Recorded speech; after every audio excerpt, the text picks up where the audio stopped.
Ser pais é uma grande responsabilidade. É uma decisão que tem que ser tomada com planejamento.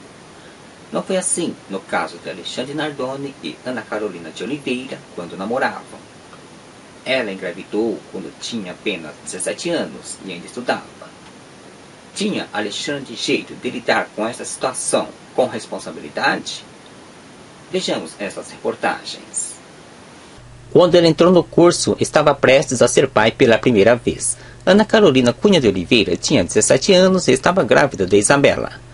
Neste período, ainda estudante, era apaixonado por motos, fazia manobras radicais aos domingos, adorava jogar bola com seus colegas nas sextas-feiras à noite. Considerado consumista e apaixonado por roupas de surf, ele costumava escolher as peças sem se preocupar com os preços. Enchia sacolas com camisetas, tênis, calças. Depois pedia para segurar a mercadoria por uns 3 dias, até levantar um dinheirinho com o pai. Dependia financeiramente do pai para se sustentar e pagar as contas. Dá a impressão de uma certa irresponsabilidade por parte de Alexandre Nardoni. Não parece que ele assumiria a paternidade de um filho quando soubesse que sua namorada estava grávida. Mas ele não somente assumiu, como também colaborou com a pensão de Isabela quando nasceu, conforme relata a mãe dela, Ana Carolina de Oliveira, em seu depoimento.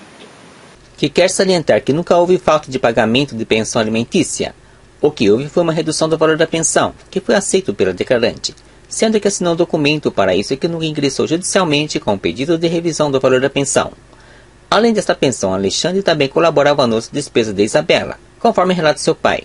Na opinião do pai de Alexandre, Ana Carolina de Oliveira deixou de informar que, além da pensão mensal de R$ 250, o pai de Isabela dividia despesas como roupas, material, formatura e passeio escolar. O que ela comprava, ela acabava dividindo com o Alexandre.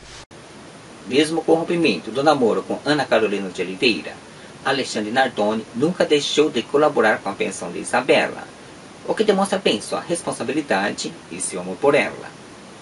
O aborto se tornou uma prática muito comum hoje em dia, quando se quer livrar de uma gravidez indesejada, principalmente com adolescentes.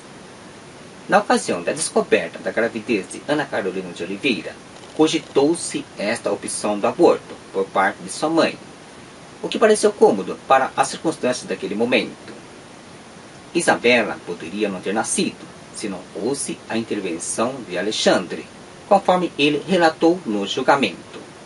Nesta reportagem do jornal O Globo, Alexandre Nardoni conseguiu surpreender a plateia, ao afirmar que Rosa Maria Cunha, avó materna de Isabela, tinha pedido que a filha fizesse aborto ao descobrir que ela estava grávida. Segundo ele, Ana Carolina Cunha Oliveira escondeu a gravidez da família até o 4º mês e também discutia com a mãe para levar a gravidez adiante. Eu briguei para ela nascer. A avó materna queria que ela, Ana Carolina Oliveira, abortasse. A Ana Carolina também discutia. Ela escondeu da família até o 4º mês, afirmou Alexandre. Nesta outra reportagem, ele complementa. Ao contar seu lado para o magistrado, Alexandre lembrou um episódio a respeito da filha. Segundo ele, ao chegar na Santa Casa, recebeu da médica a notícia de que Isabela havia morrido. Quando chegou perto da maca e viu a criança, disse que começou a repensar vários fatos de sua vida. Um deles era a luta que havia travado para que a mãe concebesse Isabela. Briguei com a mãe de Ana Carolina de Oliveira, porque ela queria que a criança fosse abortada, disse. Quando Alexandre Nardoni brigou com a mãe de Ana Carolina de Oliveira para impedir que ela praticasse o aborto, ele evitou que esse fato entrasse para a enorme estatística desta prática. Ele conseguiu, na verdade, evitar que Isabela fosse assassinada ainda dentro do ventre da mãe. E não valeu a pena Alexandre ter brigado para que Isabela nascesse? Que momento emocionante foi para ele ter a menina recém-nascida aconchegada em seus braços pela primeira vez.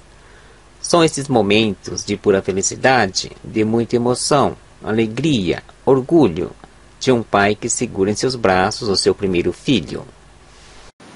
Se Alexandre brigou para que Isabela nascesse, evitando o aborto, como queria sua avó materna, e dessa forma evitando que fosse morta na fase embrionária, então por que ele, que brigou para que ela nascesse, participasse do assassinato dela, justamente no momento em que mais curtia a menina, em sua fase mais adorável da infância, nos seus 5 anos?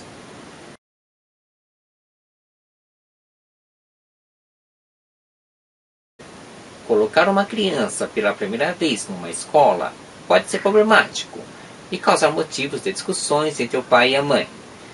Foi o caso entre Alexandre e a mãe de Isabela, que decidiu colocá-la numa escolinha pela primeira vez. A segunda vez que Alexandre brigou com Ana Oliveira, mãe da menina, foi quando ela queria colocar Isabela na escola, conforme ela relata em seu depoimento dado à polícia. Quando Isabela tinha 1 ano e 4 meses, matriculou a mesma na escola. Alexandre não queria que ela fosse à escola, e quando soube foi até sua casa para discutir com a sua mãe.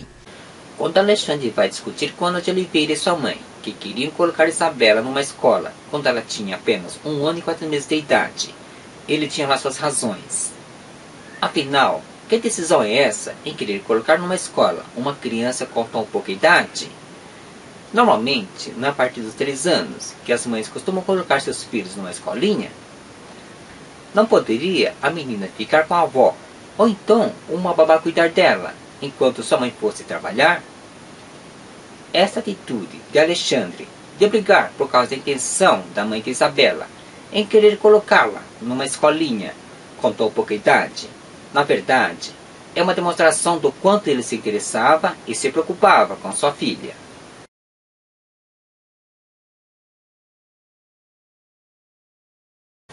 Desta vez, foi um desentendimento que Alexandre teve com o síndico, por causa da instalação das telas de proteção nas janelas do seu apartamento, para onde tinha se mudado recentemente.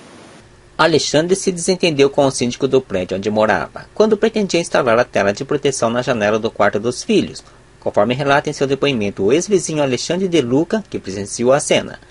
Diante da existência de Alexandre em instalar as redes de proteção na sacada de seu apartamento, o porteiro acionou o depoente, que o depoente então interfonou no apartamento de Alexandre, dizendo que não seria permitido naquele dia de feriado barulho no prédio.